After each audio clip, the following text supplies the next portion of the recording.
Welcome to the Adhocracy Show, the show for people who may have dropped the ball yesterday. We'll be right back.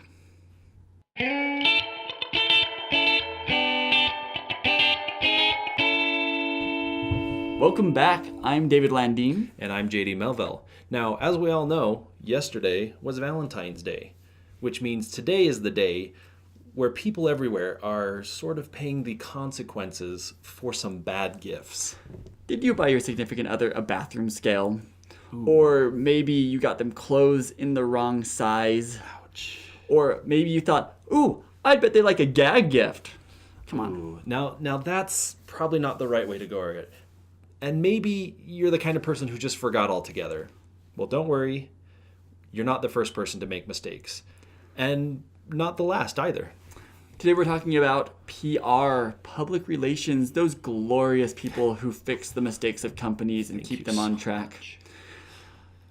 And we all know a good PR firm, they can fix just about anything. Yeah, so today what we're going to talk about is great PR moves done by companies out there. And we're going to present some steps to help you remedy your situation. So starting off, the first thing to do is take the blame. Now, the example that we have here is JetBlue. Back in 2007, I believe it was, an ice storm hit and basically made it impossible to fly. I mean, there was all sorts of issues. I mean, what can you do? There was a plane that was on the runway for 11 hours. Now, being on a plane is not good enough, is not fun enough, but being on the plane for 11 hours, stuck in that cab. I know. And they didn't, redock, they couldn't. You have to wonder, as, like security officer, if somebody's like there, fall asleep at their terminal or...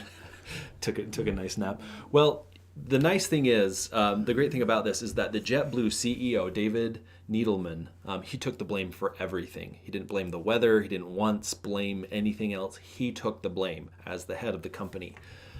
He wrote a public apology, and JetBlue later came out with the Passenger Bill of Rights, spelling out like what their passengers and the rights that they have, and Needleman was as public and straightforward as possible, and he made the TV round, like he went to the different TV stations himself to say sorry.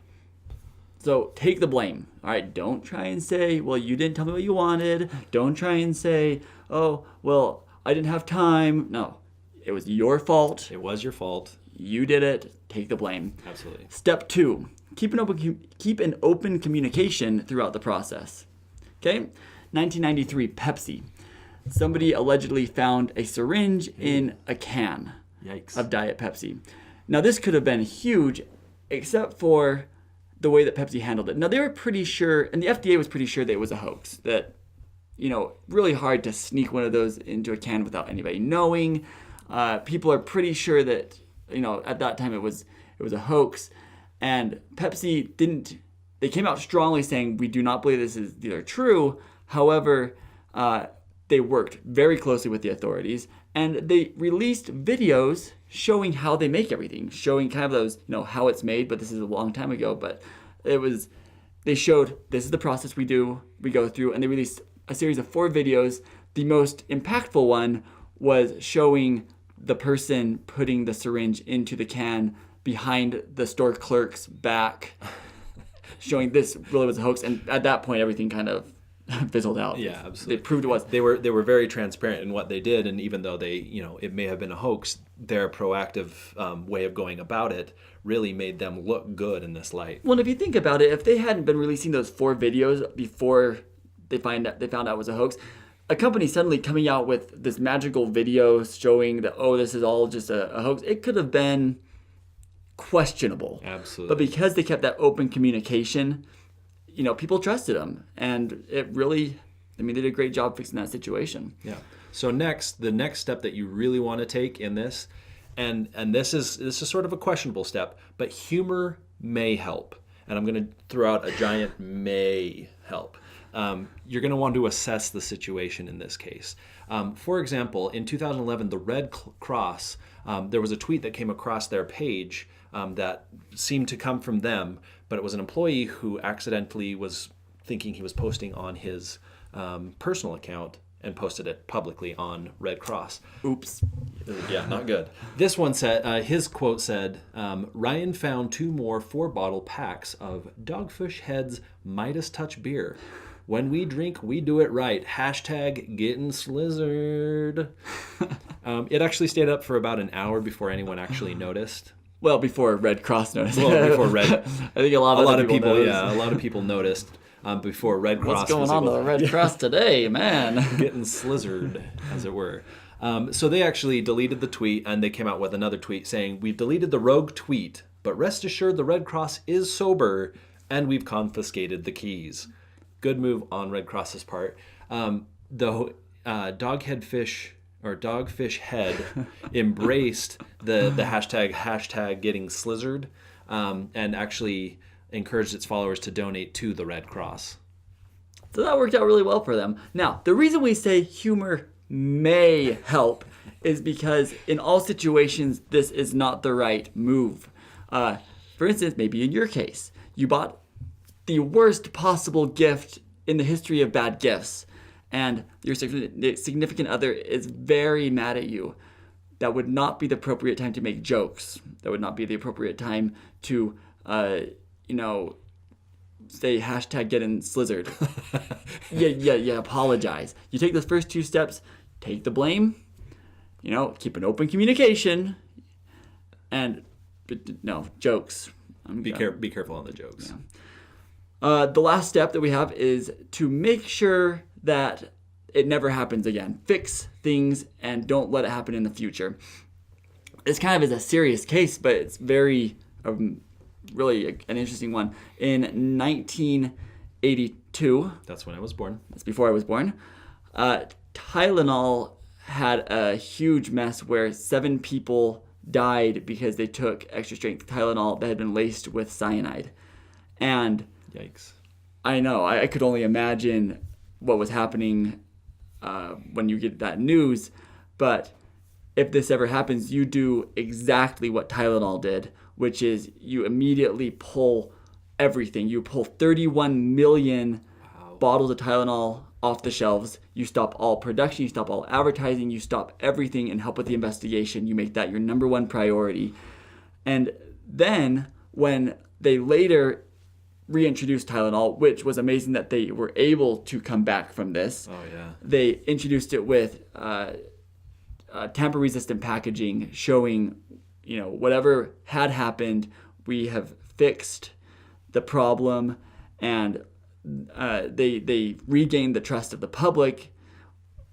Incredible, and this is actually one of the best examples of crisis PR and how good it can be and what to do. Yeah, I mean, their actions in doing all of this really kind of helped them. I mean, 7 deaths is really bad, but I mean, it really showed that they are putting forth their best foot. They're really, and I mean, especially in the medical industry, it's heavily regulated. Yeah. I mean, there's a lot of stuff that goes into this so that this kind of stuff is prevented. And so, I mean, it's great to see a company that takes its claim and its product seriously. So what we're going to do is we're going to help you out. You may have given that bad gift. Well, we have crafted a statement specifically for you. You can share this on Facebook with your friends, with your loved one that you happen to mess up with.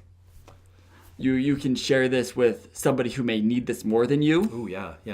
Let's get it out there. There's always that opening statement at the press conference. So we made one for you, so you don't have to worry about it. Here we go.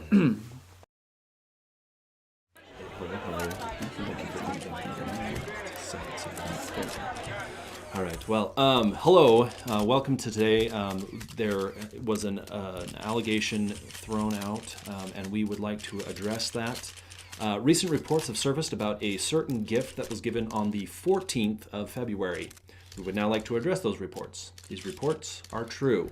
The terrible gift was purchased and given. The gift has been returned and or destroyed. And a personal apology has been issued to the recipient. We are looking into the cause of the thoughtless purchase now, and right now believe it to be due to the fact that the purchaser is a terrible listener. We are currently working with local authorities to remedy the situation. We admit fault and embarrassment and are currently taking steps to make sure that it never happens again. Even though it probably will, because, again, the buyer believes that Valentine's Day is a made-up holiday made by greeting card companies to get more money from you. Thank you. All right, well, that's the statement. We hope that it helps you or somebody you know to get out of a sticky situation. Yeah, go ahead and take that and share it on your loved one's Facebook profile. Share it on through whatever means possible to get yourself out of said situation. That's when you get cut and you have to stitch yourself up. It's stitching. I mean, that's a very stitchy situation. A situation. New word for you today. Well, thank you so much for joining us today. Like, comment, share, and subscribe to our videos. Put down below, any PR nightmares or great success stories that you've heard yourself. You could also put down one of the worst presents you've ever received or given for Valentine's Day. Ooh, yeah. And while you're over on our Facebook page checking out the statement and sharing that, make sure you go over to Twitter and Instagram and follow us there for more content. Absolutely. All right, well, for the useless fact of the day, I'm going to let you in on a little secret. If you take a piece of paper and fold it 5 times and then cut that in half, you're going to end up with a perfect heart. That's not how they taught it in kindergarten. Give it a try. You'll see what it looks like.